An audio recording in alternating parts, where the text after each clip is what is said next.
Hello, नमस्कार। मैं सुमित कुमार आप सभी का स्टडी जोश पे स्वागत करता हूँ। आज हम इक्विलिब्रियम में स्टार्ट कर रहे हैं।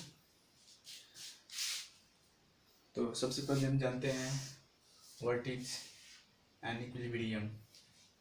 इक्विलिब्रियम मीन्स क्या होता है, ये हमें सबसे पहले ये जानना है। इसका मतलब है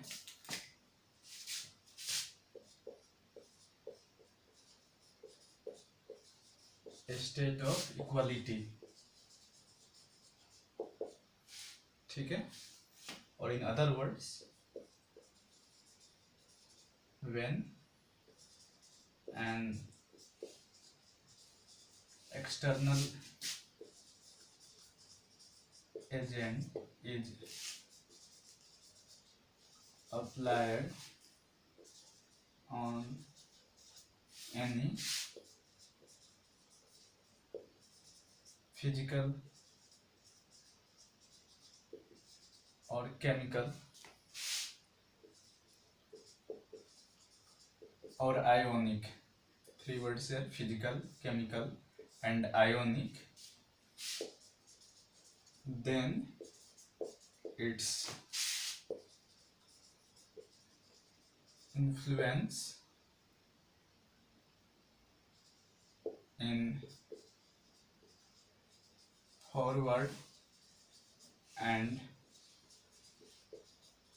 backward is equal, that is same, ठीक है। फिर पहले इक्विलिब्रियम के बारे में, जो भी स्टेट जो है वह इक्वल स्टेट का होना चाहिए, या ऐसा भी हम बोल सकते हैं जब कोई एक्सटर्नल एजेंट या इंटरनल कोई भी ऐसे कोई भी फैक्टर हो सकता है, टेम्परेचर, प्रेशर, ये सब, जब हम किसी फिजिकल, केमिकल और आयोनिक जो सब्सटेंस है उस पर अप्लाई करते हैं तो इसके इन्फ्लुएंस में जो फॉरवर्ड और एंड बैकवर्ड जो रिएक्शंस होंगे उसके लिए वो इक्वल होने चाहिए, ठीक है। तो हमें यहाँ से इक्विलिब्रियम के 3 टाइप्स मिल रहे हैं: physical, chemical and ionic equilibrium. Clear? ठीक है। जैसे हम एग्जांपल से समझते हैं। एग्जांपल हम ये लेते हैं फिजिकल इक्विलिब्रियम के लिए, जैसे H2O, ठीक है, यह लिक्विड है, ये जो साइन है डबल अपोजिट, और यहाँ से जो है हम इसको समझते हैं व्हाट इज दिस। H2O है किसी कंटेनर में, ऐसे वो लिक्विड फॉर्म में है, L stand for liquid, H2O ये जो है वेपर फॉर्म में है, वेपर, और ये जो है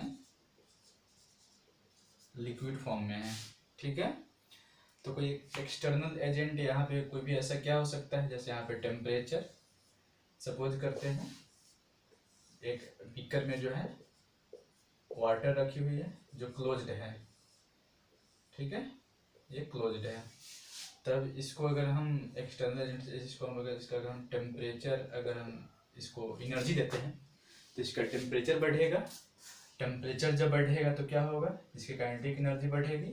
जब काइनेटिक एनर्जी जब इसकी बढ़ेगी तो यह मोशन होगा, और उसके रिजल्ट में जो हो गया वेपर वाटर जो है वह वाटर जो लिक्विड है उसका वेपराइजेशन होगा, और जब वेपराइजेशन होगा तो वेपराइजेशन से तो यह ऊपर उठेगी। जब ऊपर जाएगी तो इसके जो बीकर के जो वॉल है, अपर मोस्ट वॉल है, वहाँ से वो स्ट्राइक वहाँ पे वो रहेगी। तो फिर उसके बाद क्या होगा कि धीरे धीरे जब वो बहुत सारे वाटर ड्रॉपलेट्स है वहाँ पे जो वेपर फॉर्म में है, जब कंबाइंड होंगे and they combined, they form a droplet of water, droplet of water. Clear? तो उसके बाद फिर उसका जब कंडेंसेशन होगा तो फिर जो है वह वाटर के फॉर्म में नीचे आएगी, ठीक है। तो यहाँ पे 2 रिएक्शन साथ साथ हो रहे हैं। एक क्या हो रहा है, वेपोराइजेशन,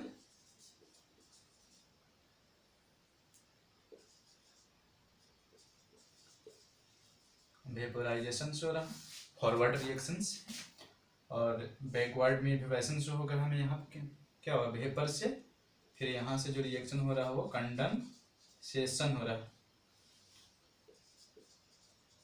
यहाँ से जो रिएक्शन जो है वो कंडेंसेशन हो रहा है, दोनों जो है वो साथ साथ चल रहा है।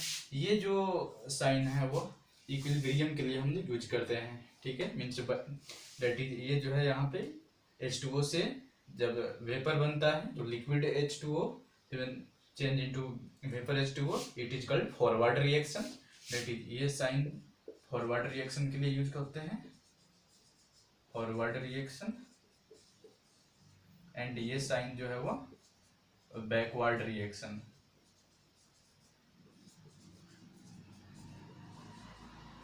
क्लियर? तो ये जो है गया फिजिकल स्टेट में हो गया, ये जब जैसे H2O लिक्विड से H2O gas that is vapour बना, और फिर ये वेपर से जो है जब फिर कंडेंस होगा तो वापस जो है लिक्विड बन जाएगा। That is, this is called physical equilibrium, ठीक है। अब इसके बाद और भी हम इसको और समझते हैं।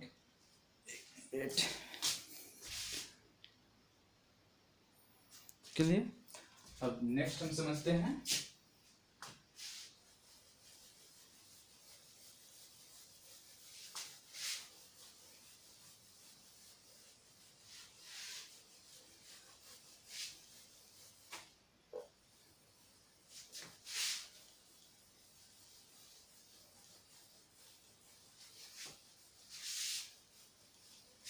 और एग्जांपल से उसको। अब ये जो है इसमें बहुत सारे होते हैं, जैसे फिजिकल हो गया, फिर बायोलॉजिकल इक्विलिब्रियम भी हमारे बॉडी में ही होता है। फिर वहाँ से अगर जैसे कैसे होता है, ऑक्सीजन से जो है वो हीमोग्लोबिन,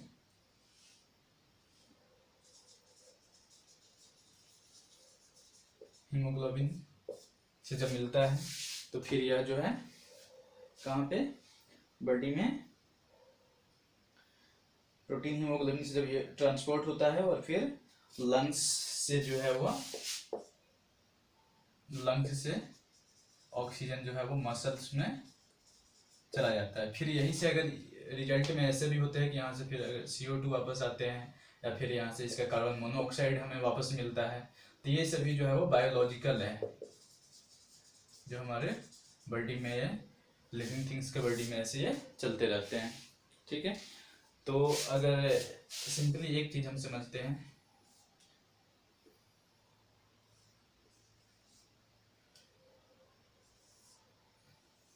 दो लिक्विड के या दो गैस के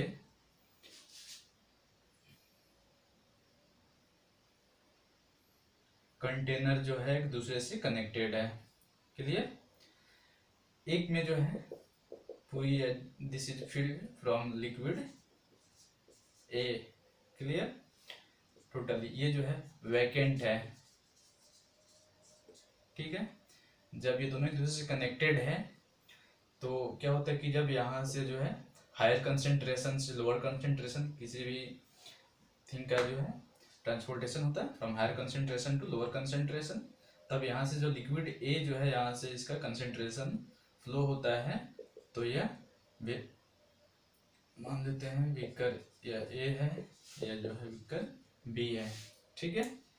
तो इसमें जो है एक फिक्स्ड अमाउंट तक आने के बाद जो है, और जैसे ये जितना इसमें कम होगा उतना इसमें बढ़ेगा, उतना सेम अमाउंट से, ठीक है। तो यही ये हो गया फॉरवर्ड, यहाँ से ये बैकवर्ड, ठीक है। तो एक फिक्स्ड अमाउंट तक आने के बाद जो है ये दोनों में इक्वल रेटेड, यहाँ से फिर इसका फ्लक्चुएशन जो है वो यहाँ पे रुक जाएगा। That is called equilibrium state.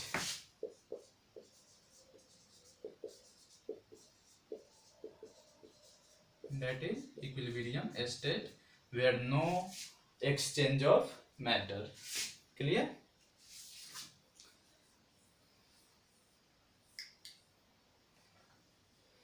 एक है equilibrium mixture, the mixture of reactants and products. जैसे सपोज करते हैं कि A प्लस बी मिलकर जो है हमें AB एक बन रहा है, ठीक है। तो ये क्या है, रिएक्टेंट है,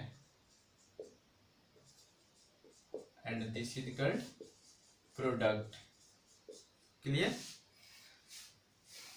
अगर ये भी जो है बैलेंस्ड फॉर्म में है, ये भी बैलेंस है और ये भी हमें बैलेंस मिल रहा है, then it is called equilibrium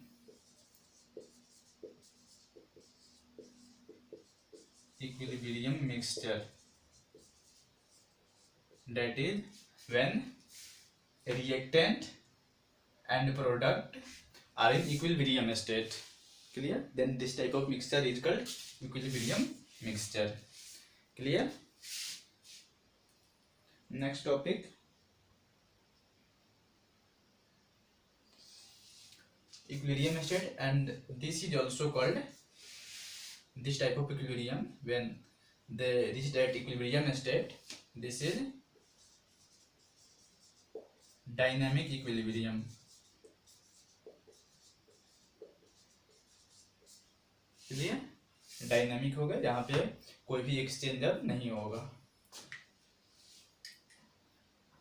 ठीक है, तो हमने अभी यहाँ पे फिजिकल इक्विलिब्रियम देखा, बायोलॉजिकल इक्विलिब्रियम देखा, हमने यहाँ पे इक्विलिब्रियम स्टेट देखा। Dynamic equilibrium is a case of in equilibrium state when there is no transport या no exchange of matters. Equilibrium mixture, those type of mixtures in which reactant and product are in equilibrium state. Clear?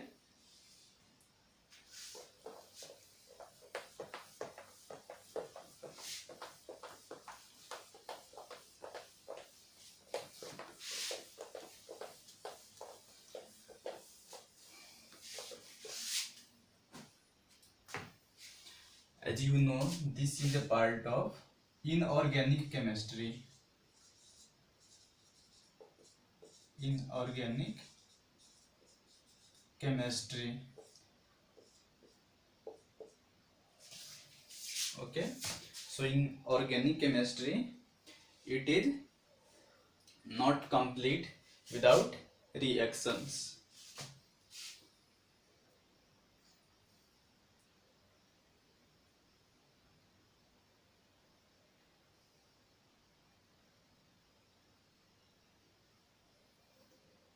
अब हम एक देखते हैं chemical equilibrium के बारे में।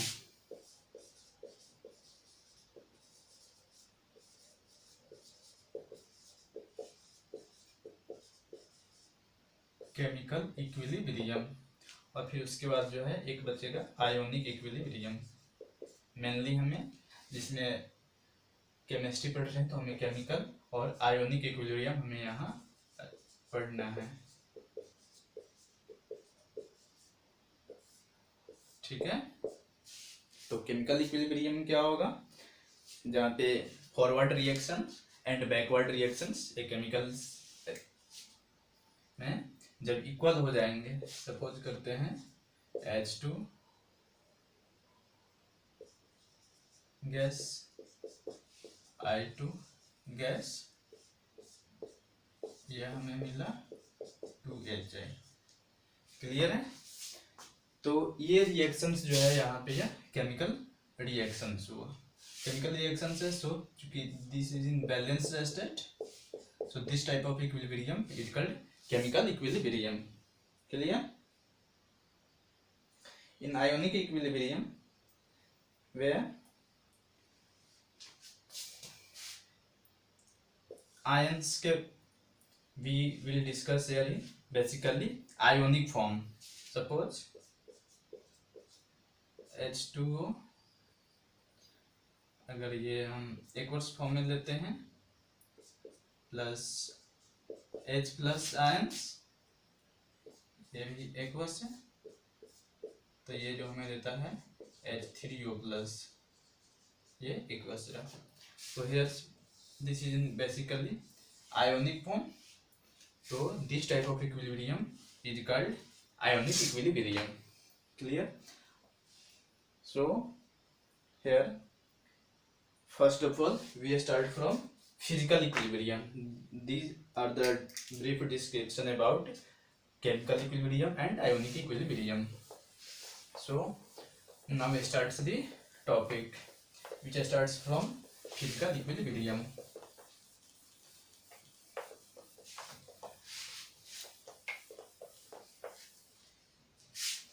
physical equilibrium.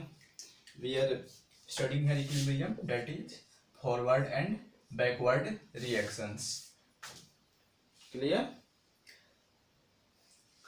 This that is here in physical equilibrium.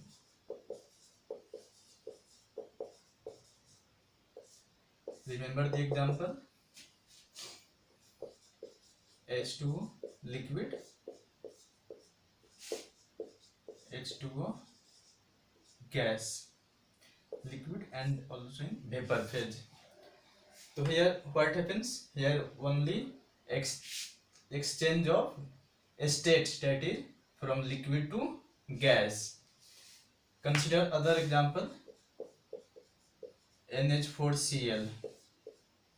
Suppose in solid state and NH4Cl in gaseous states. What is the process? We know that when a substance changes into gaseous states from solid state, this is called sublimation. And reverse also. So what is here?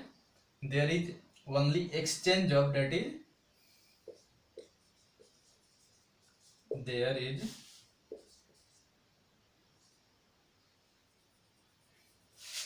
interchange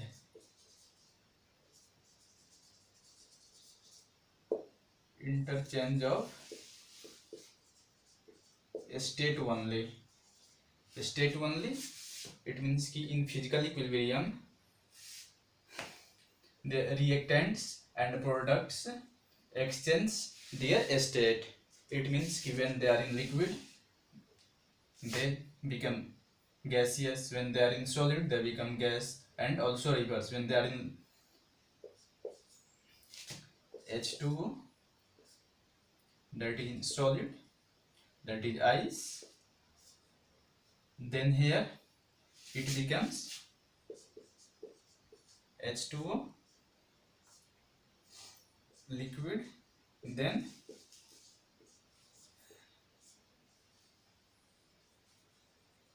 it becomes vapor, that is gas. Solid, first here it changes solids, H2O, that is ice, change into liquid, and then it change into gas. Same, both gas to liquid, due to condensation.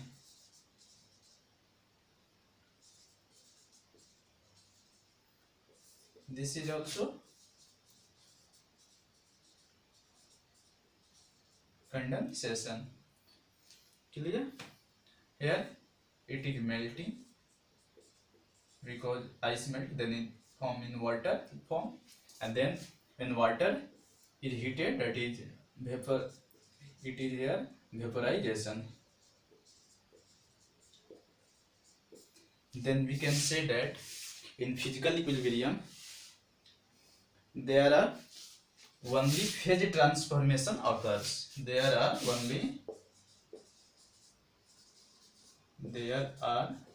only phase, that is state phase transformation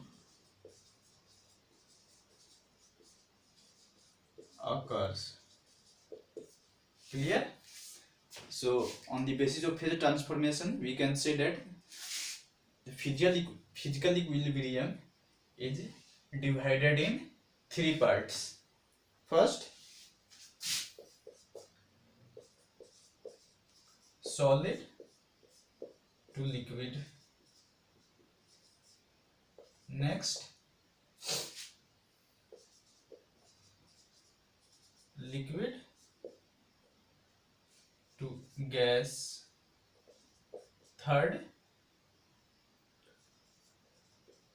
gas to solid. Clear?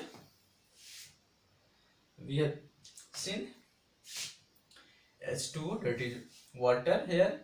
First of all, here H2O in solid state, it is ice. Then after melting, it is in H2O liquid form. So after getting temperature that is after due to vaporization it becomes H2 that in gaseous states. When it is condenses, it from vapor form it is gaseous states change into liquid form. So first here solid to liquid, it also liquid to gas, and in third process when further condensed it becomes in solid. Clear? Ammonium chloride NH4Cl from solid to gas due to sublimation, and it also from gas to solid form due to sublimations. Camphor, acetone are this type of examples in which sublimation process occur, that is from solid to gas and from gas to solid. This is from solid to gas, this is called forward reaction, and from gas to solid it is called backward reaction.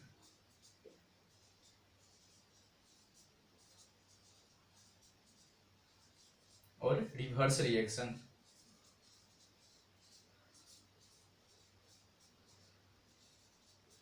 Clear? So there are three types of physical equilibrium: solid liquid, liquid gas, and gas solid.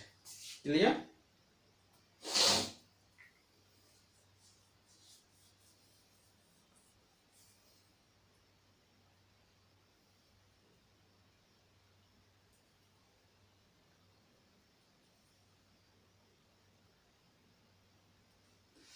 Next topic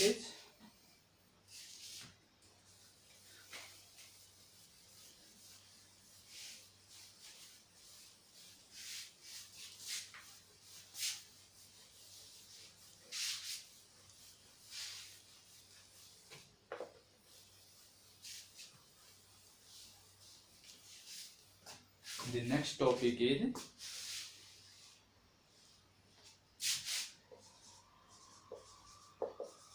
equilibrium involving dissolution of solids or gases in liquids.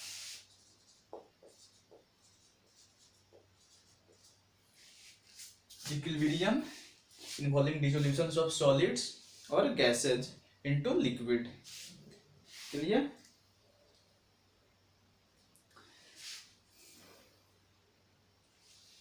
Suppose here we comes with two terms: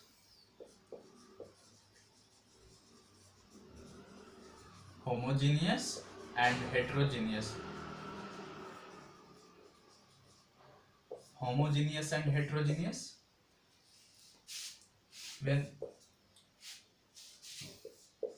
this is basically used for mixture. Homogeneous when constituents or reactants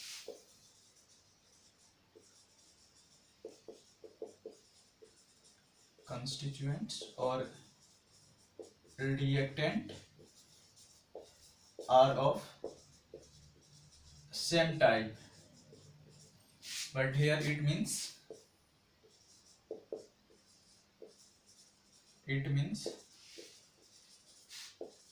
of same state, that is liquid liquid, solid solid, or gas gas. Heterogeneous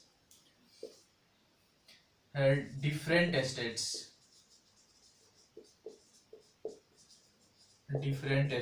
of reactant है.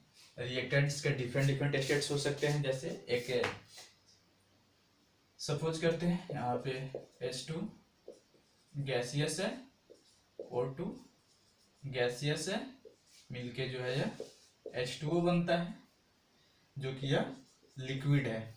Clear? तो ये जो है यहाँ पे gaseous है. ठीक है.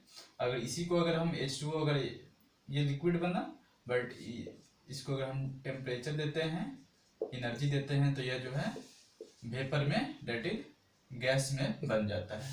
तो we can say that here this is in homogeneous type, but in heterogeneous और homogeneous same type of in suppose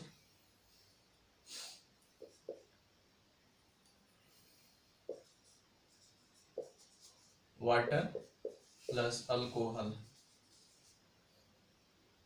mixture. Here water is liquid and alcohol is also liquid. So same type of states here. So this type of mixture is called homogeneous mixture. But in heterogeneous mixture, different states. For example, water plus sugar. Water here in a liquid form and sugar here in solid form. But after reaction, here it is also in equilibrium. But after reaction, it forms also in water form, that is in liquid form. So here state is liquid, solid, and the product is in liquid form. So this type of mixture is called heterogeneous mixture. So why have we know about it? तो देखते हैं आगे इसके लिए। Water and sugar को consider करते हैं। एक फिक्स टेम्परेचर पे एक फिक्स अमाउंट वाटर में शुगर जो है वो पूरी तरह कंप्लीटली डिसॉल्व हो जाएगी, ठीक है, मिल जाएगी। बट अगर एक स्टेट आएगा जहाँ पे सेम अमाउंट ऑफ वाटर है, शुगर यहाँ पे एक्स अमाउंट ऑफ शुगर अगर है, तो उसके बाद जो है वो वाटर जो ये फॉर्म होगा, इसमें शुगर के अमाउंट, शुगर के कुछ पार्ट्स रह जाएंगे।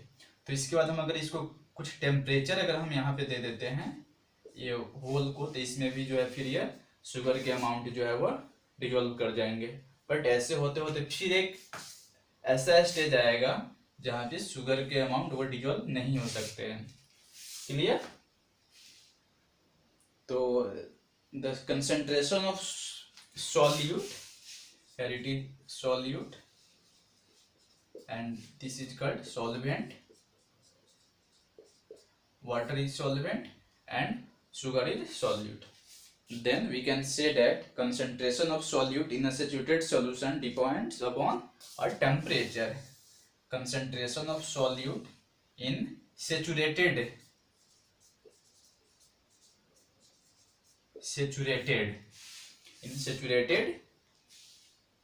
solution depends upon temperature. Temperature जैसे उसका बढ़ता है तो यह सॉल्यूट की अमाउंट और ज़्यादा जो है उसमें वो डिजोल्व करते जाएगी। बट एक ये किसके लिए है? सैचुरेशन के लिए, ठीक है। But what is it's reverse reaction?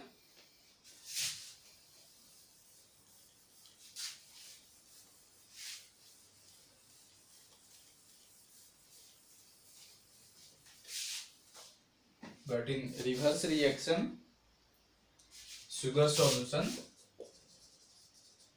sugar, here it is in solution, sugar in solid. clear?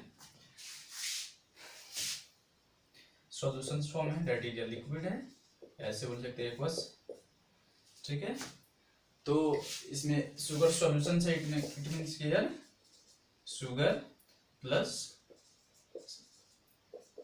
Something solvent, sugar is here solute and water is here solvent. Clear?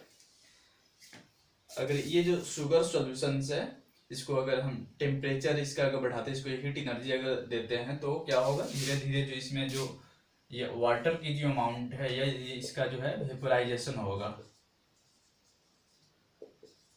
या वेपर बनकर जो है वेपर बन जाएगी, that is here we get crystals of sugar only. Clear? तो हम ये कह सकते हैं यहाँ पे rate of dissolution of sugar, rate of dissolution जितना अगर हम यहाँ पे इसमें शुगर और सॉलिड वाटर और इसमें हम स्टीयर करते हैं तो rate of dissolution of sugar is rate of formation of crystal of sugars. Clear? That is rate of dissolution of sugar equal to rate of formation of crystals of sugar। एक तरफ क्या होगा, suppose करते हैं एक beaker में इसमें sugar solution है,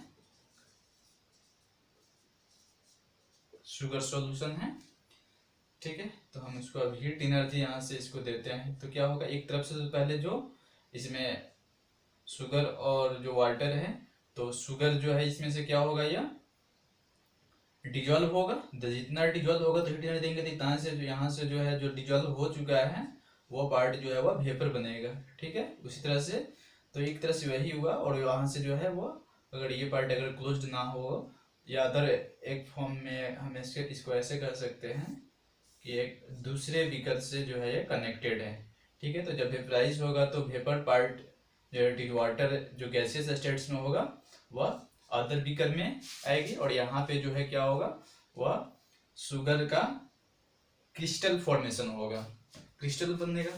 सो dissolution of sugar here that is in forward reaction and we get in what, in backward reaction we get formation of crystals। clear? now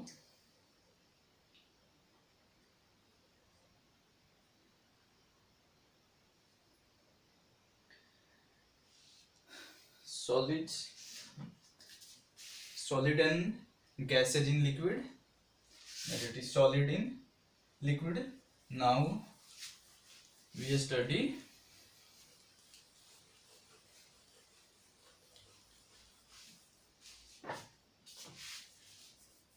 gases in liquid।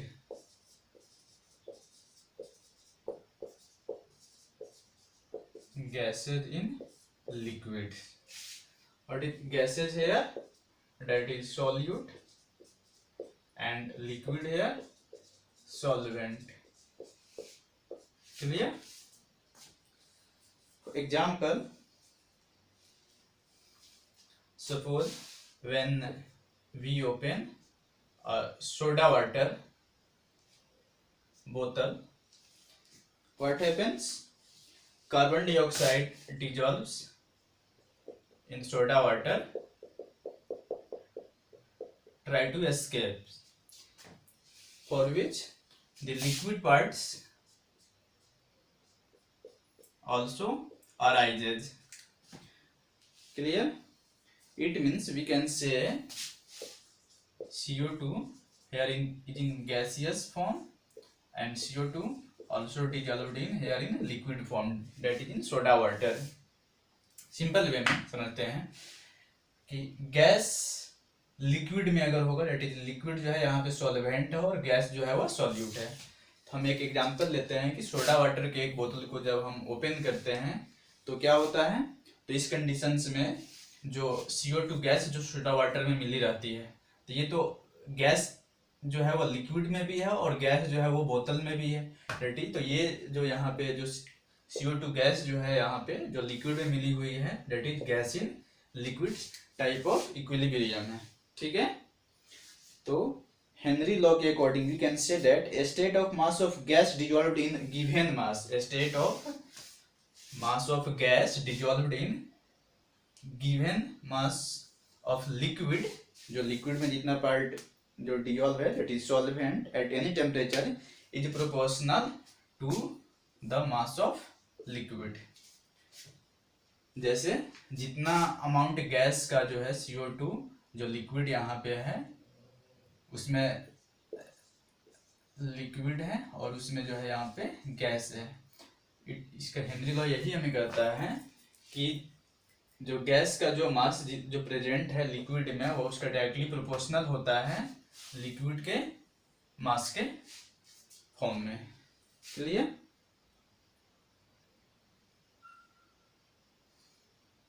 या in other words, liquid है, it means कि यहाँ पे इसके कारण क्या होगा, wall पे जो है इसे प्रेशर लगेगा। ठीक है, that is here we can also say that the mass of CO2 here in liquid, that in aqueous solutions also is directly proportional to the pressure exerted by the liquids. Clear? अब हम यहाँ पे ये देखते हैं कि amount decrease with increase in temperature. इसमें जो हो रहा था, अगर ये टेम्परेचर हम इसका अगर बढ़ाते हैं, टेम्परेचर अगर बढ़ता है तो अमाउंट वह डिक्रीज होगा। ठीक है,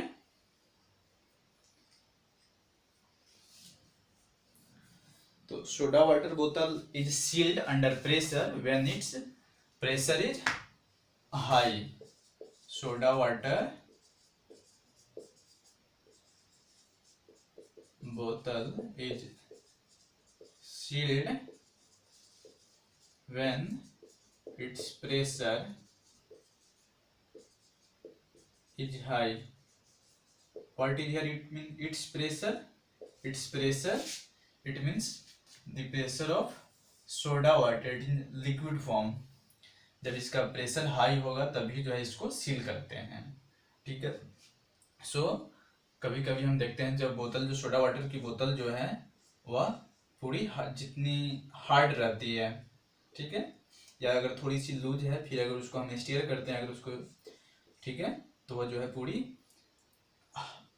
जब उसका, क्योंकि उसका प्रेशर हाई हो जाता है, जब प्रेशर हाई जब हो जाता है तो इसलिए कि फिर वो अगेन वो हार्ड हो जाता है। ठीक है, तो हाई प्रेशर जब रहता है तभी जो उसके सोडा वाटर के बोतल को सील किया जाता है। जनरली कोई भी जो बोतल्स है जिनमें अगर लिक्विड है जिसमें CO2 अगर मिला हुआ है तो उसको हाई प्रेशर से होने के बाद ही जो है उसको हम सील करते हैं। ठीक है, अब हम कुछ अच्छे पॉइंट्स की ओर चलते हैं जो बेसिकली हमें केमिस्ट्री में पढ़ना है।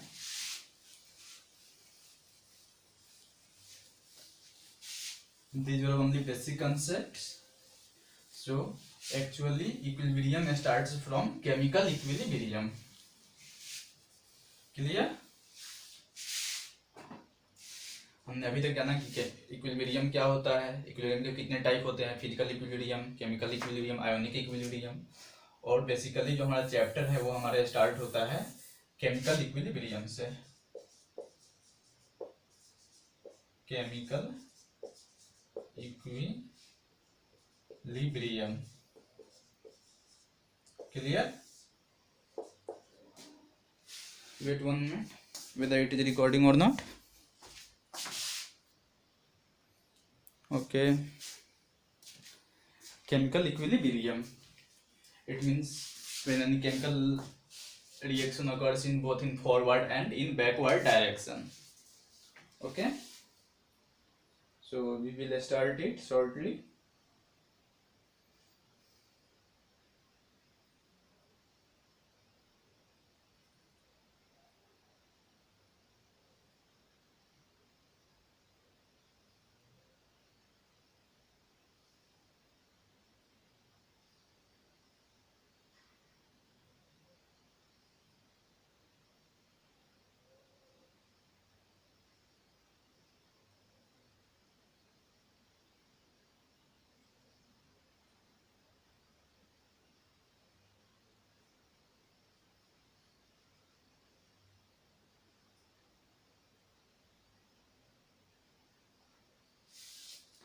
Okay, what is chemical equilibrium? हमने अभी फिजिकल इक्विलिब्रियम में जाना कि जब कोई भी इक्विलिब्रियम होता है इट मीन्स कि rate of forward reaction and rate of backward reactions equal होते हैं, ठीक है।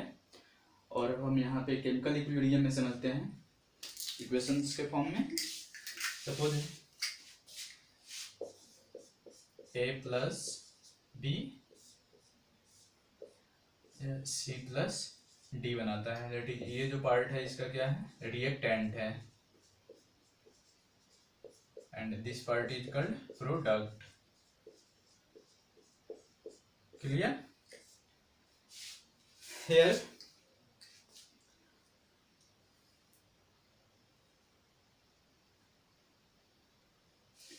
in forward reaction reactant gives product, and in backward reaction product gives the same reactant. This is in forward reaction, this is in backward reaction. Clear? Then here we use this type of case is also called reversible reaction. It means कि वो दोनों side में हो सकता है, it is आगे भी हो सकता है और पीछे भी हो सकता है, इट मीन्स को बैकवर्ड भी है और फॉरवर्ड भी है। क्लियर? तो हम अब यहाँ से केमिकल इक्विलिब्रियम स्टार्ट करते हैं। That is everything here will be in equations form.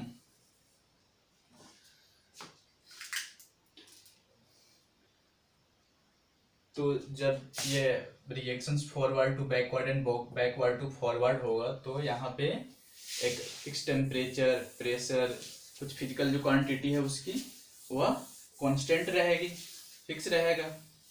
तो इसमें इसके अलावा जब रिएक्शंस होगा तो कुछ जो टर्म है वो इसके कांस्टेंट रहेंगे, ठीक है। तो इनके लिए हम एक यूज करते हैं टर्म,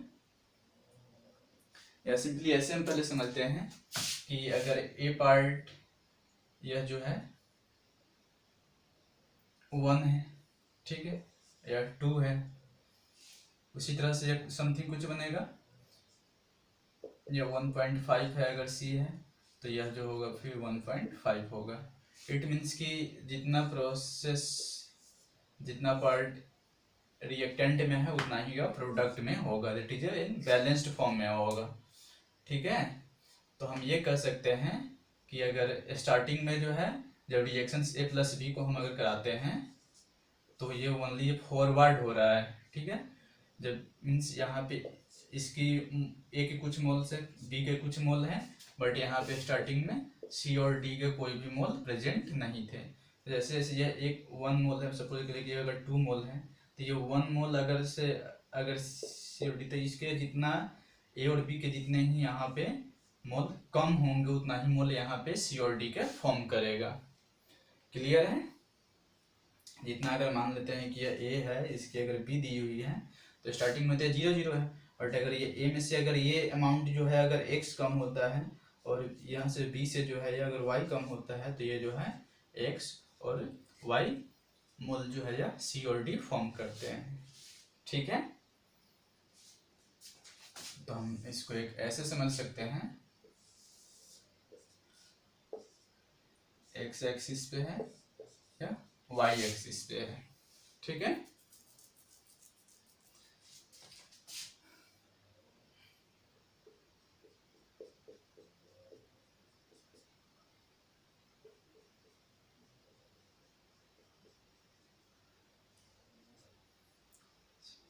यह एक जो है ये जो पॉइंट्स है, जो लाइन है वह रिएक्टेंट के लिए लेते हैं और एक जो है वो प्रोडक्ट के लिए लेते हैं, ठीक है।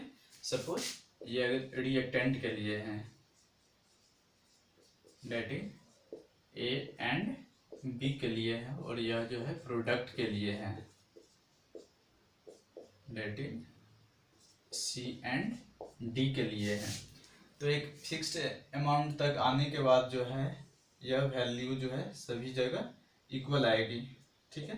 डेट इज एक अमाउंट जब fixed amount of B and C जब डिजॉल्व कर जाएगा तो एक अमाउंट होगा, उसके बाद वो कभी डिजॉल्व नहीं करेगा। This is called dynamic nature of chemical equilibrium. Clear? इसका मतलब ये हुआ यहाँ पे स्टार्टिंग में जो है मान लेते हैं कि ए और बी जो दिया गया जितने भी मोल्स दिए गए हैं मैक्सिमम थे। धीरे धीरे जब क्या होता है और ये मान लेते हैं कि ये जीरो यहाँ पे इसकी प्रोडक्ट थी। ठीक है, तो सबसे पहले अगर हम इसको बेहतर है, ठीक है, तो ए और बी जब यहाँ पे था और यहाँ पे ये सी और डी था, तो ए और बी के जितने भी अमाउंट्स कम होना शुरू होगा, इट मीन्स कि वो जितना उसे वो रिड्यूस होगा रिएक्शंस में, उतना ही से सी और डी के अमाउंट इंक्रीज होने, डेट इज इसके जो मोल्स है या मोलिक्यूल्स वो बनने स्टार्ट हो जाएंगे। ठीक है, एक फिक्स टाइम पे आने के बाद से जो है रिएक्टेंट एंड प्रोडक्ट जो है वो स्टॉप हो जाएंगे। ठीक है, मीन्स वो नहीं बनेगा, फिर फर्दर जो है वो किसी भी कंडीशंस में ऐसे नॉर्मल कंडीशंस में नहीं बन सकता है। तो इस टाइप का जब स्टेट हो जाता है तो दैट इज कॉल्ड डायनेमिक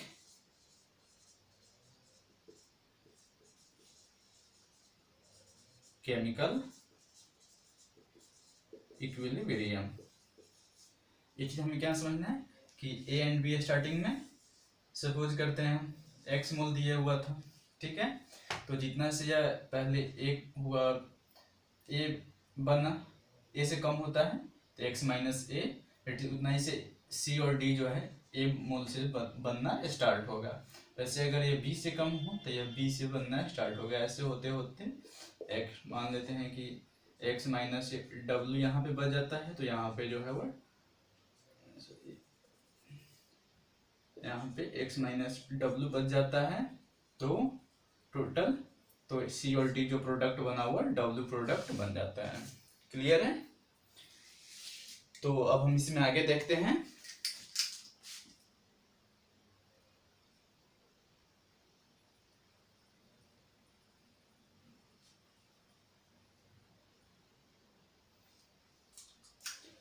इसको फॉर्म एक समझ लेते हैं एक एग्जांपल से।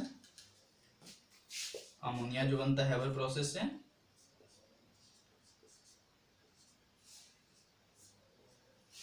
Two three, clear? Okay, gaseous form में है, ये भी गैस है और ये भी जो है वो गैस बना। ठीक है, तो अगर टोटल हम यहाँ पे वही जो बैलेंस्ड फॉर्म में है, डेट इज अभी पहले फॉरवर्ड रिएक्शंस में नाइट्रोजन और 1 mole of nitrogen and 3 mole of hydrogen अगर रिएक्शन करते हैं तो 2 mole of NH3 that is ammonia form होता है। ठीक है, तो मैंने ये बताया कि ये कैसे इक्विलिब्रियम फॉर्म में है। तो अगर हम देखते हैं कि यहाँ पे N2 जैसे टोटल इसका हम मास, अब यहाँ से हमने पढ़ा था अभी कि मास जो है वो दोनों तरफ मास इक्वेट होने चाहिए। तो N2 की अगर हम देखें तो मोलिकुलर मास इसकी या एटॉमिक मास कितनी हो रही है यहाँ पे, तो 14 into 2 plus 3 into 1 into 2। Clear? Clear? अब ये हो जाएगा 2 इंटू नाइट्रोजन की कितनी होती है तो 14 प्लस हाइड्रोजन की 1, इसलिए यहाँ पे 1 इंटू 2 की है 3 इंटू, तो 1 इंटू 3 ये जो है 34, 2 into 14 plus 3 17, that is 34.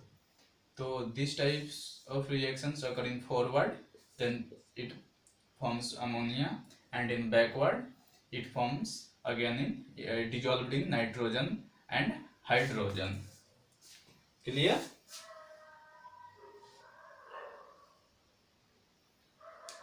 Now we will try to understand equilibrium constant.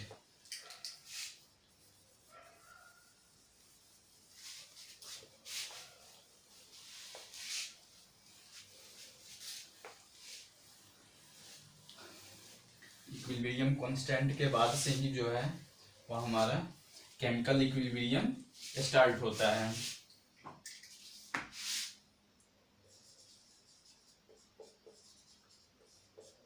Equilibrium constant, ठीक है, हम एक जनरल रिवर्सिबल रिएक्शंस लेते हैं, फॉरवर्ड एंड बैकवर्ड जो चलता है। सपोज करते हैं ए प्लस बी मिलकर जो है वो फॉरवर्ड एंड बैकवर्ड रिएक्शंस में जो है वो सी प्लस डी बनाता है। क्लियर है। तो यहाँ पे जो रिएक्टेंट्स है ए है और बी है, यहाँ पे जो प्रोडक्ट है वो सी है एंड डी है। क्लियर। तो इसके बाद जो है इसके लिए जो दो नॉर्वे के जो केमिस्ट थे उन्होंने बताया था कि 1864 में, ठीक है, 1864 में उन्होंने इक्विलिब्रियम मिक्सचर के रिलेशन को एक इक्विलिब्रियम इक्वेशन के फॉर्म में उन्होंने दिया, जिसमें इक्विलिब्रियम कांस्टेंट एक होता है। जैसे कोई भी अगर हम निकालते हैं कोई पर्टिकुलर जो ऑब्जेक्ट है वो किसी का अगर प्रोपोर्शनल सपोज करती है एक्स प्रोपोर्शनल पी है, इट मीन्स कि एक्स इक्वल टू यहाँ पे एक हम एक कांस्टेंट देते हैं इनटू पी करते हैं, तो ये जो कांस्टेंट जो होगा वो एक्स बाई पी होगा। ठीक है। तो वैसे ही उन्होंने एक कांस्टेंट दिया here in equilibrium, that is called equilibrium constant.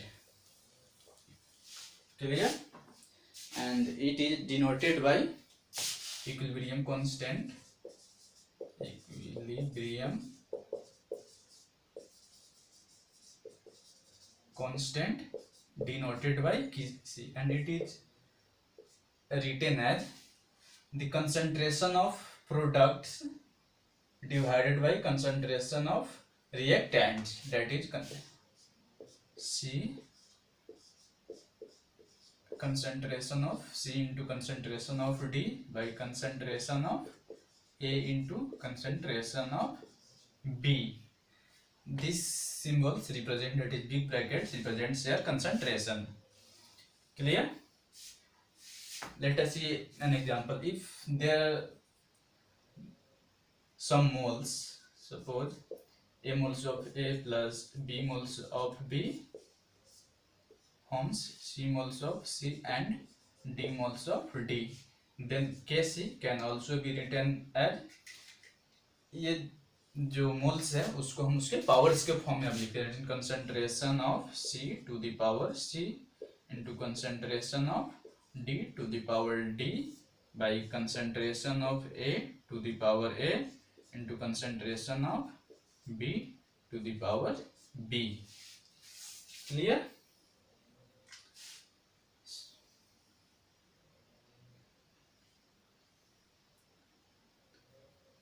It is equilibrium constant,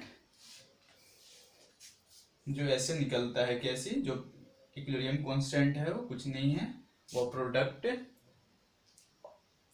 के कंसंट्रेशन और रिएक्टेंट के कंसंट्रेशन का एक रेशियो है। ठीक है।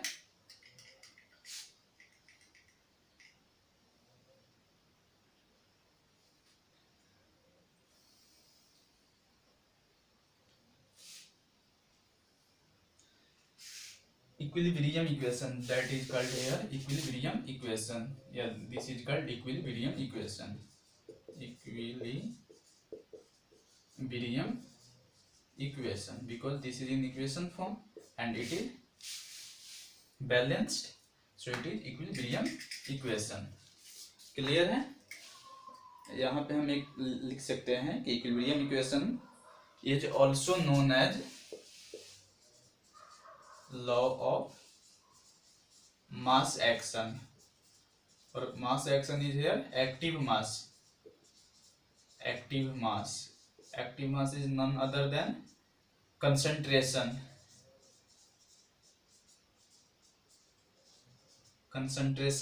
and this is denoted by M, which means molarity. It is number of moles by volume, that is N, molarity. Clear है। So equilibrium equation is also called law of mass action. Here mass action is active mass. So what is active mass here? It is concentration. Concentration is denoted by M. ठीक है। So अब इसमें और भी हम कुछ examples देखते हैं इस बेसिस पे।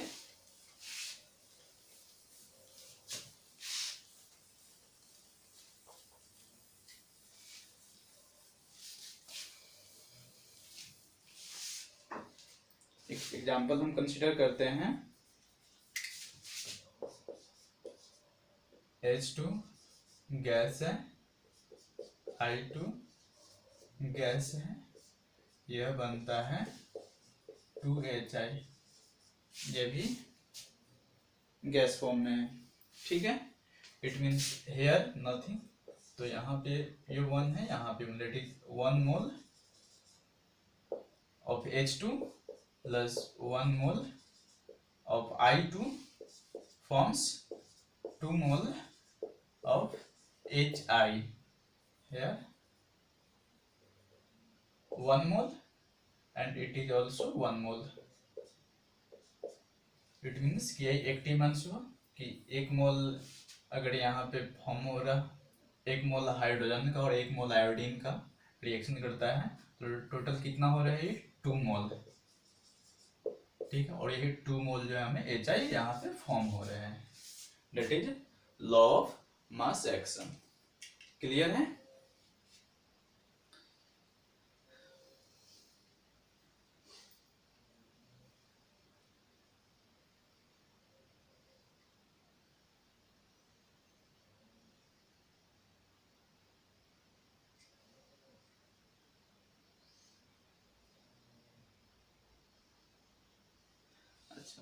जो हमने कंसेंट केसी की यहाँ पे जो वैल्यू हो जाएगी, केसी की वैल्यू जो होगी वो क्या हो जाएगी, केसी की जो वैल्यू होगी इट इज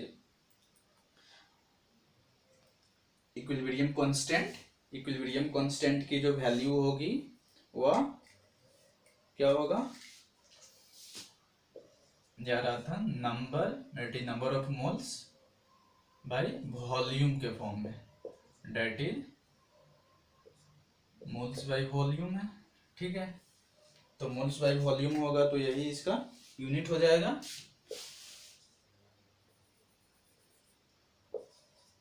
मोल पर लीटर या मोल लीटर इनवर्स, ठीक है।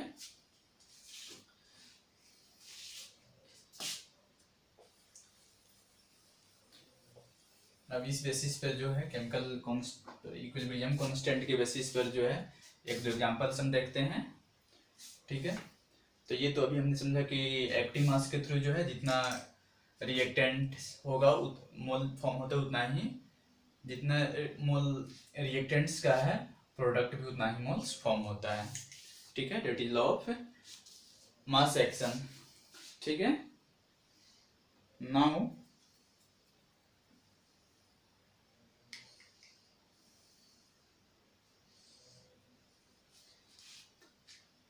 yes, law of one terms comes law of chemical equilibrium। तो केमिकल इक्विलिब्रियम को लॉ को हम इसी एग्जांपल्स के फॉर्म में हम समझ सकते हैं, दैट इज यह जो है जो प्रोडक्ट आया concentration power of concentration of products, तो प्रोडक्ट्स अगर इसमें एक से ज्यादा प्रोडक्ट है तो सभी प्रोडक्ट का मल्टीप्लाई हो जाएगा और divided by power of concentration to reactant. अगर एक से ज्यादा रिएक्टेंट है तो फिर वो मल्टीप्लाई हो जाएगा, जैसे हमने बताया A mole of A plus B mole of B forms C mole of C plus D mole of D। तो यही कहता है हमें law of chemical equilibrium, that is power of concentration to the product divided by power of concentration to the reactant, it gives a value which is called equilibrium constant। Clear?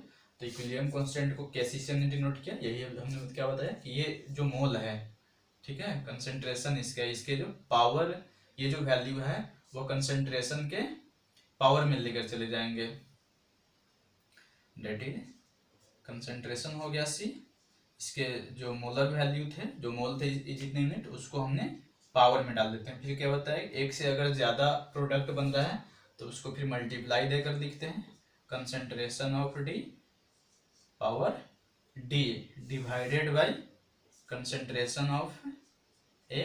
इसके यहाँ पे कितने मोल थे, A मोल A मोल है यहाँ पे दिए, तो इसके पावर हम A ले लेते हैं, फिर मल्टीप्लाई कंसंट्रेशन ऑफ B इसके कितने मोल दिए गए हैं, बी मोल दिए गए हैं, तो ये पावर बी होगा। यही जो है हमें लॉ ऑफ केमिकल इक्विलिब्रियम कहता है। ठीक है, so I think it is crystal clear.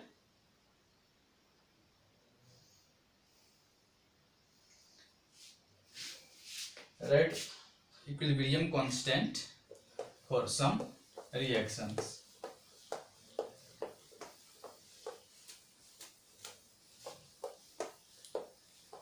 Equilibrium constant हमें लिखना है, कुछ रिएक्शंस मैं यहाँ पे लिख रहा हूँ, समझते हैं उसको कैसे लिखते हैं। ठीक है,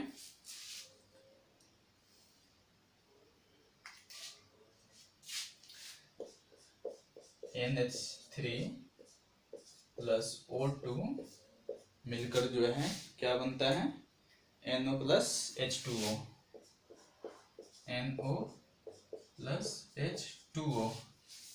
clear? But here all in gaseous form. First of all ये इक्वेशन जो है वो बैलेंस्ड नहीं है, हमें इसको पहले बैलेंस करना होगा। ठीक है, तो नाइट्रोजन एक है, नाइट्रोजन एक है, यहाँ पे हाइड्रोजन 3 है, यहाँ पे हाइड्रोजन 2 है। ठीक है, ऑक्सीजन 2 है, यहाँ पे भी ऑक्सीजन 2 है। डेट इज हमें यहाँ पे हाइड्रोजन को पहले बैलेंस करना होगा। ठीक है, तो हाइड्रोजन को बैलेंस अगर करते हैं हम तो ये हो जाएगा 4, तो 4 नाइट्रोजन हो गया, डेट इज ये 4 नाइट्रोजन यहाँ से। अब ऑक्सीजन जो है यहाँ पे 4 हो गए, यहाँ पे 1 5 हो गए। ठीक है, तब ये यहाँ पे 5 है, डेट इज यहाँ पे अगर इसको हम 5 से मल्टीप्लाई कर देते हैं, डेट इज ये 10 हो गया, तो ये 4 हो गए। ठीक है, और यहाँ पे हाइड्रोजन 12 है, तो इसको हम अगर 6 कर देते हैं तो हो गया 10 oxygen, 4 plus 6 10 oxygen, nitrogen 4 nitrogen 4। ठीक है, हाइड्रोजन 12 हाइड्रोजन 12। ठीक है, तो इसके लिए जो इस इक्वेशंस के लिए अब ये बैलेंस हो गया।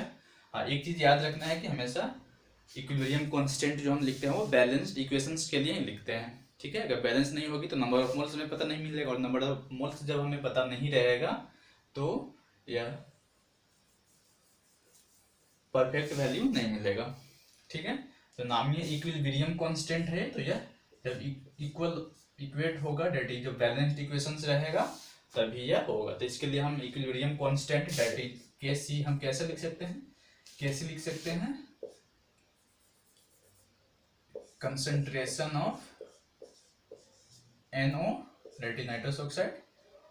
यहाँ पे इसके 4 मोल है, तो इसके पावर हम 4 डाल दिए इनटू फिर कंसंट्रेशन ऑफ H2O, इसके 6 मोल है, तो इसको पावर हम 6 डाल दिए upon concentration of NH2 ammonia, इसके पावर जो है 4 है, तो ये पावर हमने 4 डाल दिया इनटू कंसंट्रेशन ऑफ O2, इसकी पावर 5 है, तो ये पावर 5 डाल दी। तो ये जो वैल्यू मिली हमें equilibrium constants for the given reaction here. Clear है? सो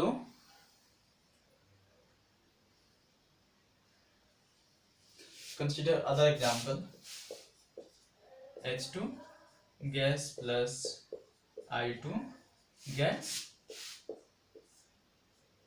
ये 2HI बनता है।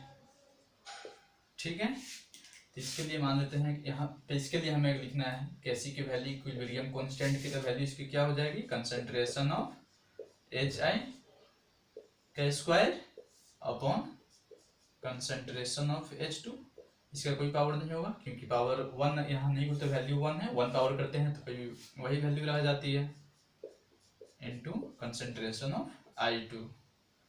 ठीक है, ये जो हुआ फॉरवर्ड रिएक्शन के लिए है, फॉरवर्ड रिएक्शन के लिए है। ठीक है, अगर हम इसको अगर बैकवर्ड लेते हैं, जैसे इसको जब डिजॉल्व करता है 2HI, जब यह डिजॉल्व करेगा तब जो है वो यहाँ से H2 बनाएगा प्लस I2 बनाएगा। ठीक है, इसके लिए सपोज करते हैं हम ये इसको Kc डैश मान लेते हैं इक्विलिब्रियम कांस्टेंट, तो ये हमें अगर लिखना पड़ेगा, सपोज करते हैं कि ये जो वैल्यू आई हमें यह x मिली। ठीक है, तो ये वैल्यू, इसके लिए हम इक्विलिब्रियम कांस्टेंट लिखते थे, बट यहाँ पे अब ये रिएक्टेंट है, ये प्रोडक्ट है, तो हमेशा याद रखना है कि पहले प्रोडक्ट का कंसंट्रेशन लिखते हैं, अपन रिएक्टेंट का कंसंट्रेशन लिखते हैं, that is H2 into I2 upon concentration of HI का स्क्वायर।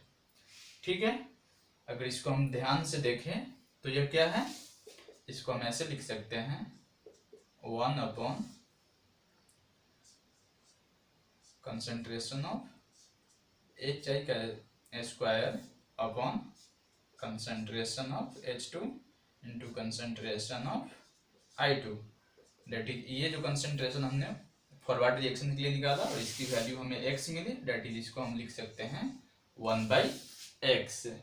तो 1/x इट मीन्स की 1/kc। तो यहाँ से हम एक चीज पता कर सकते हैं, हमें यह मिला k dash c equal to 1/kc, that is equilibrium constant in forward, या ऐसे भी हम लिखे kc equal to 1/k dash c, या ऐसे भी हम लिख सकते हैं kc into k dash c equal to 1, that is equilibrium constant in forward reaction is inverse of equilibrium constant in backward reactions। या ऐसे बोल सकते हैं कि दोनों एक दूसरे के रेसिप्रोकल होते हैं। जब कोई भी दो टर्म एक दूसरे के रेसिप्रोकल हैं तो उनका प्रोडक्ट हमेशा 1 होता है, that is kc into k dash c। ये अगर हम बोले कि यह फॉरवर्ड रिएक्शन के लिए है और यह बैकवर्ड के लिए है, तो दोनों को कांस्टेंट, इक्विलिब्रियम कांस्टेंट को अगर हम मल्टीप्लाई करते हैं तो ये 1 के इक्वल मिलता है। क्लियर है? तो ये हमने समझा कि यहाँ से इक्विलिब्रियम कांस्टेंट निकालना, सबसे पहले क्या करते हैं, जो इक्वेशन से अगर बैलेंस नहीं है तो उसको सबसे पहले हम बैलेंस करते हैं, फिर इक्विलिब्रियम कांस्टेंट को हम कैसी से डिनोट करते हैं, कैसी हमें लिखना होता है, तो सबसे पहले कंसंट्रेशन हम प्रोडक्ट का लिखते हैं, फिर उसके बाद कंसंट्रेशन हम रिएक्टेंट का लिखते हैं। ठीक है, तो जैसे यहाँ पे हमने ये जो 4NH3 प्लस 5O2 4NO और 6H2O बन रहा है, तो इसका हमें कैसे लिखना था, तो हमने क्या बताया कि जो भी यहाँ पे यह मोल, जितने मोल दिए गए हैं तो उसको हम हमेशा पावर में यूज करते हैं। ठीक है, तो कंसंट्रेशन ऑफ NO, ये ब्रैकेट टर्म जो है वो यहाँ पे कंसंट्रेशन को डिनोट करता है, जो मोलारिटी में लिया जाता है। ठीक है, it is 2m 4m 5m half m ऐसे। तो कंसंट्रेशन ऑफ NO के power 4 into concentration of H2O के power 6 upon concentration of NH3 के power 4 into concentration of O2 to the power 5। This is in forward equilibrium constant, and अगर backward में होगा तो ये वैल्यू जो हो जाएगी यही रहेगी, k डैश c करते हैं तो ये वैल्यू हो जाएगी इसकी रेसिप्रोकल हो जाएगी। ठीक है, और जब दोनों को मल्टीप्लाई करेंगे तो ये वैल्यू 1 के इक्वल हो जाएगी। क्लियर है?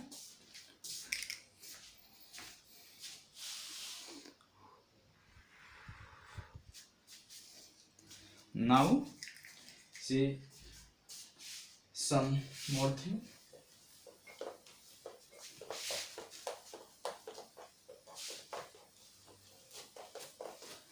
इस पे क्वेश्चन देखते हैं हम।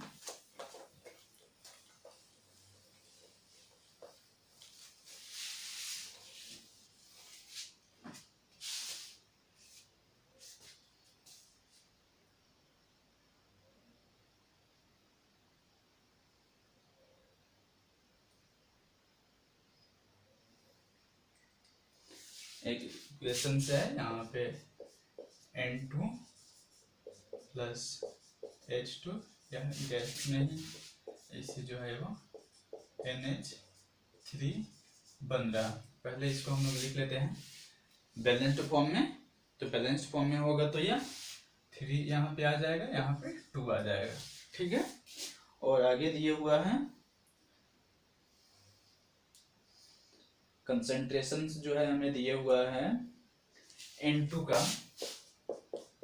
का जो कंसंट्रेशन दिया है, H2 का कंसंट्रेशन दिए हुआ है और NH3 का कंसंट्रेशन दिए हुआ है, सभी का कंसंट्रेशन है।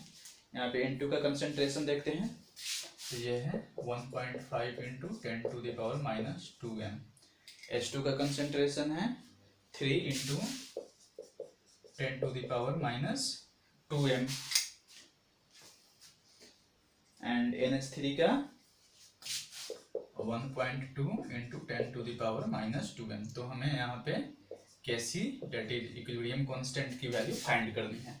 तो इस इक्वेशन से हम लिख सकते हैं यहाँ पे Kc इक्वल टू क्या हो जाएगा, NH3 डेट इज इसके कंसेंट्रेशन का square upon concentration of N2 into concentration of H2 का या क्यूब हो जाएगा। ठीक है, तो NH3 का कंसेंट्रेशन है 1.2, तो 1.2 इंटू 10⁻⁻² का square upon concentration of N2 that is 1.5 into 10⁻⁻² into cube of concentration of H2। तो H2 का कंसेंट्रेशन है 3 इंटू 10⁻⁻² का क्यूब।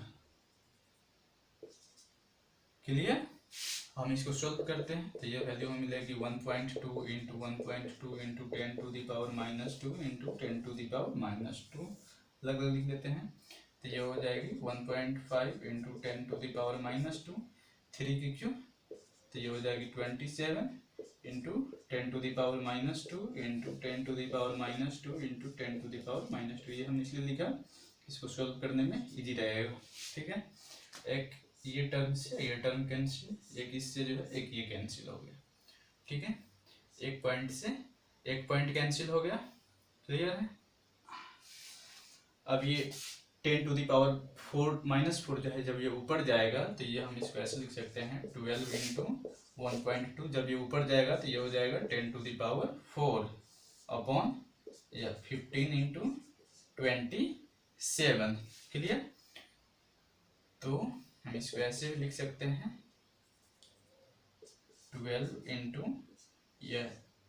इसका एक डेसिमल से जब ये होगा तो यहाँ पे आएगा 0 नीचे 10 हो जाएगा, अब 10 से डिवाइड होगा तो यह 1000 क्यों बच जाएगा 15 इंटू 27। क्लियर है, अब हम इसको कैंसिल करते हैं। ठीक है,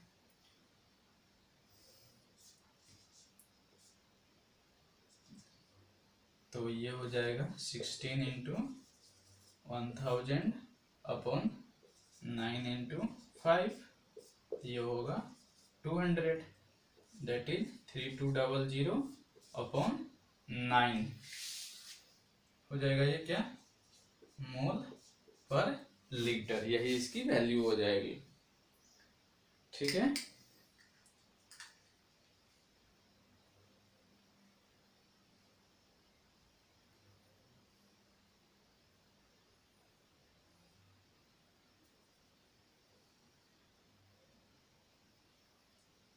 क्लियर है, हम अदर देखते हैं फिर और आगे।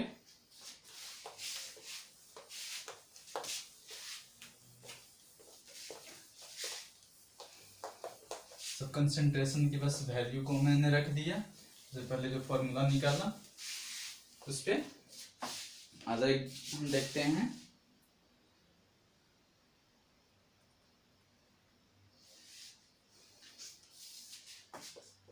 क्वेश्चन है N2 गैस फिर O2 गैस से ये जो बनता है 2N, ये भी जो है वो गैस में है। यहाँ पे जो है concentration of N2, concentration of O2, concentration of NO and Kc equilibrium constant. Clear, तो यहाँ पे हमें दिए गए हैं N2 का कंसंट्रेशन 3 इंटू 10⁻³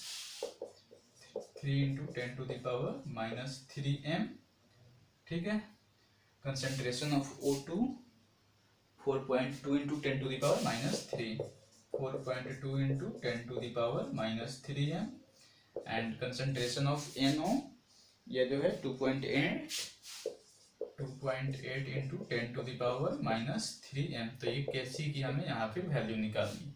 तो इस इक्वेशन से हम Kc कैसे लिख सकते हैं, कंसंट्रेशन ऑफ NO, यहाँ पे 2 मोल है तो इसका स्क्वायर कर देंगे upon concentration of N2 into concentration of O2।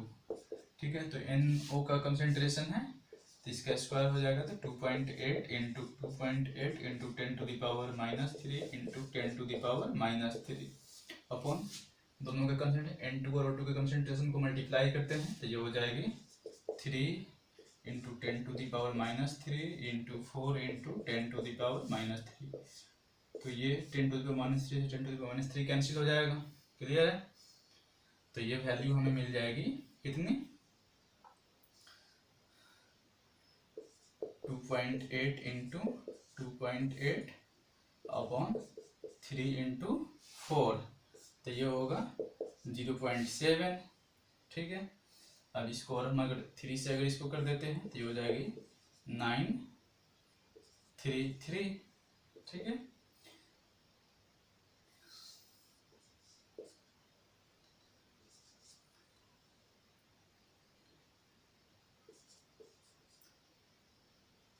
तो ये वैल्यू जो हो जाएगी 4 डिजिट के बाद 0.6597 या मोल पर लीटर, ये इसकी आंसर आ गई। क्या किया पहले हमने, कैसी सब फॉर्म को लिख लिया इक्वेशन से, देखा बैलेंस्ड है। ठीक है, कैसी इक्वल टू हो जाएगा, पहले प्रोडक्ट के कंसंट्रेशन को लिखेंगे अपॉन रिएक्टेंट को कंसंट्रेशन, NO इसकी मोलर वैल्यू 2 थी तो इसका स्क्वायर कर दिया, फिर N2 concentration of N2 into concentration of O2, यहाँ पे 1 मोल है तो अगर हम 1 पावर भी लिखे तो वैल्यू वही रहेगी, फिर हमने इसको सोल्व कर लिया।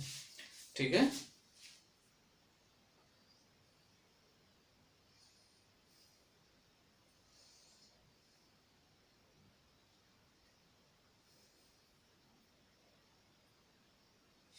अब हम एक देखते हैं equilibrium constant in gaseous state में। ठीक है, इसमें नहीं हो रहा है, अंदर टॉपिक है हमारा equilibrium constant in gaseous state. Equilibrium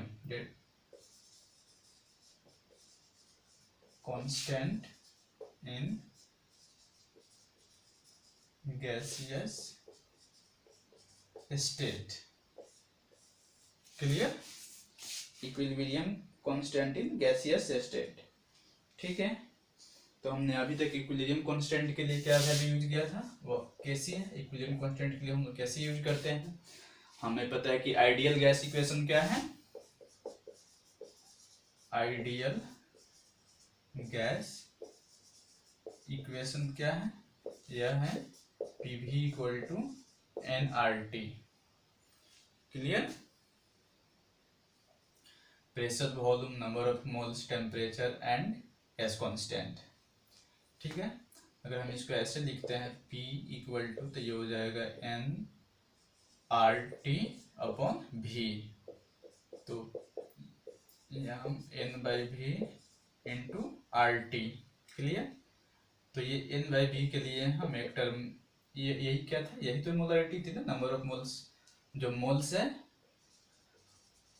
upon volume, यही वॉल्यूम हम ये कैसी के लिए लिख रहे थे। ठीक है, तो ये हम सपोज इसको हम C लिखते हैं तो ये हो जाएगी CRT, that is P equal to CRT, where C equal to n/v। Clear,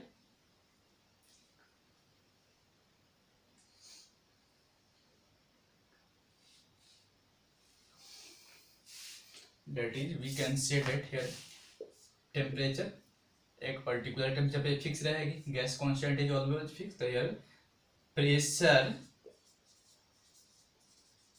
is directly proportional to the concentration of gas, gas के कंसंट्रेशन के डायरेक्टली प्रोपोर्शनल हो जाएगा।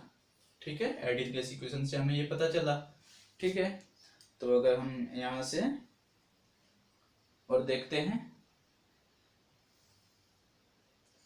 अब हम लोग प्रेशर के फॉर्म में इसको देखते हैं। ठीक है, तो अगर प्रेशर के फॉर्म में अगर हम देखते हैं, सपोज H2 गैसियस में है, I2 गैसियस फॉर्म में है, यह जो है हमें 2HI हम गैसेस में। अब हम इसी को प्रेशर के फॉर्म में अगर हम लिखते हैं, प्रेशर कांस्टेंट के फॉर्म में अगर लिखते हैं तो हम लिख सकते हैं यहाँ से। सबसे पहले अगर हम कैसे इसको कैसे लिखते थे, कैसे लिखते थे, अगर इसको हमको लिखना पड़े तो कैसे लिखेंगे, कंसंट्रेशन ऑफ HI का square upon concentration of H2 into concentration of I2, ठीक है। बट अगर ये हम प्रेशर कांस्टेंट के टर्म में अगर लिखते हैं प्रेशर के फॉर्म में, तो ये अगर यही हो जाएगा P HI का square constant, pressure constant of HI upon pressure constant of या H2 into pressure constant of I2। Clear?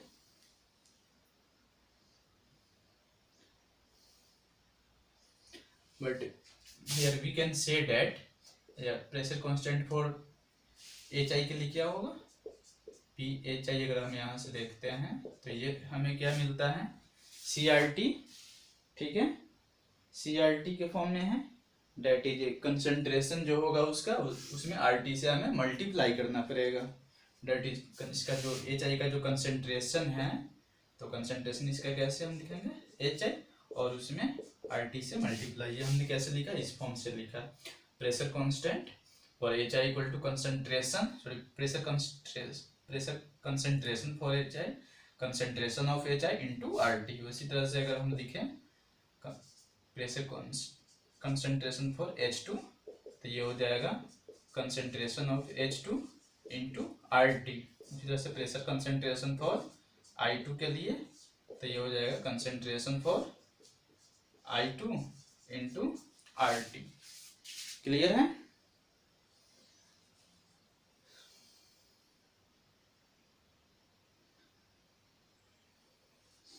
So from here we can write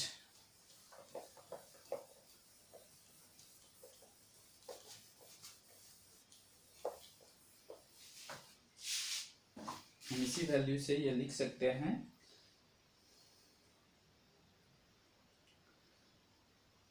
pressure ये कांस्टेंट के टर्म में जो इक्विलिब्रियम कांस्टेंट था उसको हम प्रेशर कांस्टेंट के फॉर्म में अगर लिखते हैं, that is Kp। Clear? Kp अगर हम इसको लिखना चाहें तो इसको हम ऐसे लिख सकते हैं, P के लिए आया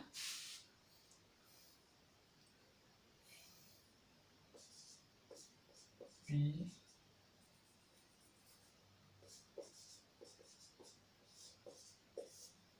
HI का square upon PH2 upon PI2, that is इसका प्रेशर का जो कंसंट्रेशन है उसका स्क्वायर, ठीक है।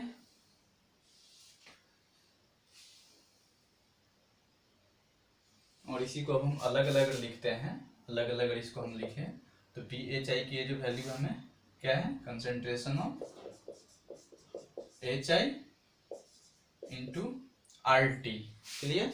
ये होल टर्म का जो है हमें स्क्वायर करना पड़ेगा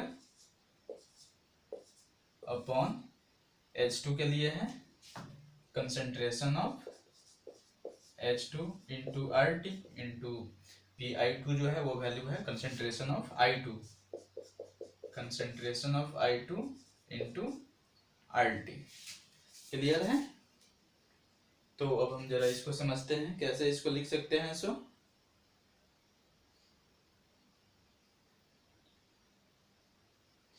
इसको हम ऐसे लिख सकते हैं, कंसंट्रेशन ऑफ HI का स्क्वायर इंटू RT का square upon concentration of H2 into concentration of I2। यहाँ भी 2RT है, को मल्टीप्लाई हम कर रहे हैं तो यह हो जाएगा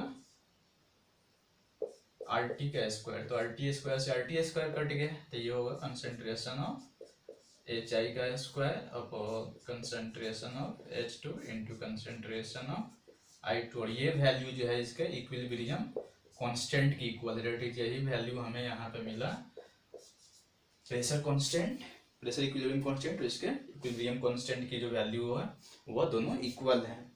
इट मीन्स कि क्या हुआ, बोथ इक्विलिब्रियम बट ये अभी यहाँ इक्वल है, बट एवरी केस में जो है ये वैल्यू इक्वल नहीं होता है, ठीक है। ये डायनेमिक केस था। अगर हम इक्वल एक ऐसे सिचुएशंस को लेते हैं जहाँ पे ये ऐसे इक्वेशंस जिसमें यह इक्वल ना हो, ठीक है। अमोनिया के एग्जांपल को ऐसे हम समझते हैं। तो अमोनिया में क्या था, N2 प्लस H2 मिलकर जो है NH3 दैट इज गैस बन रहा है, ठीक है। तो इसको अगर हम कैसे इक्वेट कर सकते हैं, यहाँ पे 3 है, यहाँ पे 2 है, ठीक है, क्लियर है। तो इसके लिए अगर हम Kp लिखते हैं तो Kp को वो कैसे लिख सकते हैं, Kp को हम अगर ऐसे इसी फॉर्म में तो हम लिख सकते हैं P NH3 का square upon P N2 into P H2 का क्यूब हो जाएगा, ठीक है। और हमें यहाँ पे PNH3 की जो वैल्यू होगी वो हमें कितना यहाँ पे मिलता है, प्रेशर के फॉर्म में था, that is concentration of NH3 into RT। वैसे ही PN2 की जो हमें वैल्यू मिलती है वो होगा concentration of N2 into RT। वैसे ही PH2 की जो हमें वैल्यू यहाँ पे मिलेगी वो होगा concentration of H2 into RT। अब ये वैल्यू को अगर हम यहाँ पे पुट करते हैं तो हम ये देखते हैं कंसंट्रेशन ऑफ NH3 का तो यह स्क्वायर हो जाएगा, ठीक है, इंटू RT का स्क्वायर आ जाएगा, ठीक है। और नीचे क्या हो जाएगा, नीचे हो जाएगा या N2, तो ठीक है, N2 के फॉर्म में कंसंट्रेशन ऑफ ये रहेगा N2 RT इंटू कंसंट्रेशन, अब इसका जो है क्यूब है तो यह कंसंट्रेशन ऑफ H2 का क्यूब होगा इंटू RT का जो है इसका भी पावर ये 3 आएगा, इसका भी क्यूब होगा ये, ठीक है। तब यहाँ से हम इसको ऐसे लिख सकते हैं कंसंट्रेशन ऑफ NH3 का स्क्वायर इंटू RT का square upon concentration of N2 into concentration of H2 का क्यूब, और ये RT के पावर जो है कितना हमें मिला 3 + 1, यह हो जाएगा 4, ठीक है। तो हम इसको और आगे इसको लिखते हैं ये अलग पॉइंट से, कंसंट्रेशन ऑफ NH3 का स्क्वायर अपॉन इसको हम लिखते हैं concentration of N2 into concentration of H2 का क्यूब, और ये जो हो जाता है RT का पावर जो है भैया -2 हो जाएगा, ठीक है। 2 ये 4 पर जाएगा तो 2 - 4 होगा, डेट इज -2 होगा। और इसके लिए ये वैल्यू के लिए हम क्या लिख सकते हैं, यही वैल्यू जो है हमें इसका Kc मिला, तो Kc that is Kp equal to Kc into RT to the power -2 मिला, ठीक है। यहाँ पे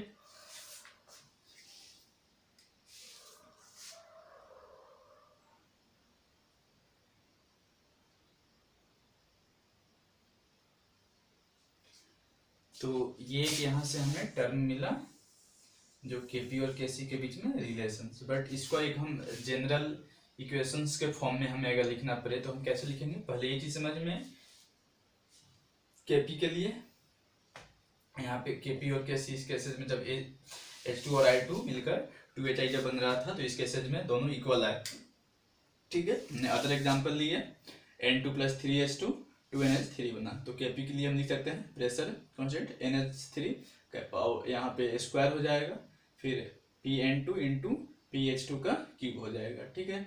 और PNH3 की वैल्यू कितनी होगी, concentration of NH3 into RT, ये हमने अभी निकालना सीखा कि कैसे ये हम लिखे हैं।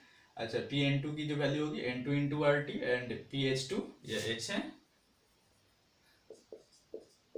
H2 की होगी कंसंट्रेशन H2 इंटू RT, अब ये वैल्यू हमने यहाँ पे रखा, तो NH3 इंटू RT इस सब का स्क्वायर होगा, तो कंसंट्रेशन ऑफ NH3 का स्क्वायर इंटू RT का स्क्वायर, फिर PN2 है concentration N2 into RT into यहाँ पे इसका क्यूब हो जाएगा, दैट इज कंसंट्रेशन H2 का क्यूब इंटू RT का क्यूब हो जाएगा। तो इसको हम लिख सकते हैं कंसंट्रेशन NH3 का होल स्क्वायर इंटू RT का square upon concentration of N2 into concentration of H2 का क्यूब इंटू RT की पावर यहाँ पे 4 हो जाएगा, क्यूब 1 + 3 4। ठीक है, तो ये हो जाएगा। ये टर्म जो है हमें ये कितना देता है, यह Kc की वैल्यू होती है, और जब RT को ऊपर ले जाएंगे तो ये -2 हो गई, दैट इज ये जो वैल्यू मिला सो ये हुआ। तो हम इसको ऐसे लिख सकते हैं Kp = Kc RT to the power delta n। ठीक है, what is here delta n? Delta n is here means जो स्टेट्स टोटल। हम ये कैसे इसको चेक कर सकते हैं, कैसे है ये, तो हम ऐसे देख सकते हैं कि यहाँ पे इसके 1 मोल है, यहाँ पे 3 मिल के ये इसके 2 मोल बन रहे हैं। तो ये जो वैल्यू हमें यहाँ पे जो -2 आया, कैसे आया, डेट इज ये प्रोडक्ट के जो टोटल जितने मोल बन रहे हैं तो 2, और उसमें से रिएक्टेंट्स के टोटल मोल दैट इज 1 + 3 4 को हमने माइनस करने पे भी आ रहा है -2। तो यही जो वैल्यू है ये जो है गैसियस मतलब product number of moles of product minus number of moles of reactant. ठीक है, पहले टोटल जो गैसियस फॉर्म में हो, जो गैसियस फॉर्म में है। ठीक है, तो इसके लिए Kp और Kc के बीच में एक जनरल इक्वेशन से, जैसे ABCD के फॉर्म में हम एक रिलेशन निकालने की इसकी कोशिश करते हैं।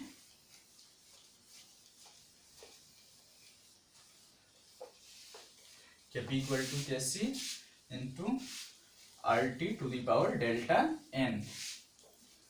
ठीक है, एक इक्वेशन से इसको हम समझते हैं और फिर आज की क्लास यहीं पे खत्म होगी है। It is almost more than 1 hour. For general equation, consider B from C mole of C and D mole of D. Clear है? So we can write here Kp equal to, what is here Kp? Kp that is P pressure of C to the power C into pressure of D to the power D, pressure जो यहाँ पे उसके concentration term में, so into P A के power A into P B के power B। But यहाँ पे अगर PC को हम देखते हैं तो PC हमें क्या था, concentration of C into RT। वैसे ही PA को अगर देखते हैं तो concentration of A into RT। उसी तरह से PB concentration of B into RT, PD concentration of D into RT। Clear?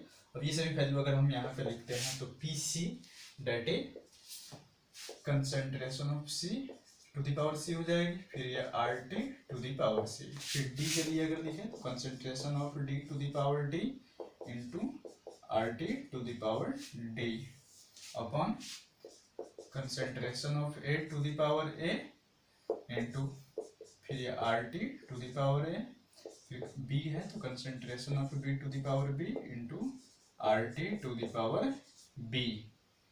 Clear? So we can write here concentration of C to the power C into concentration of D to the power D into RT to the power, yes, C plus D हो जाएगा, upon concentration of A to the power A into concentration of B to the power B into here RT to the power A plus B. So this term represents equilibrium constant, that is Kc into RT to the power C plus D minus A plus B, that is this is here Kp. So Kp equal to Kc into RT to the power del n। ठीक है, what is n here? तो del n equal to total number of moles of product minus total number of moles of reactant. तो product में total कितने moles थे, C+D था, तो ये हो जाता C+D। और रिएक्टेंट में कितने हैं, A+B, तो A+B, और यही वैल्यू जो है इसके लिए हम डेल n यूज कर रहे हैं। सो आज की क्लास यही फिनिश होती है। तो आपको ये पसंद आए, शुक्रिया।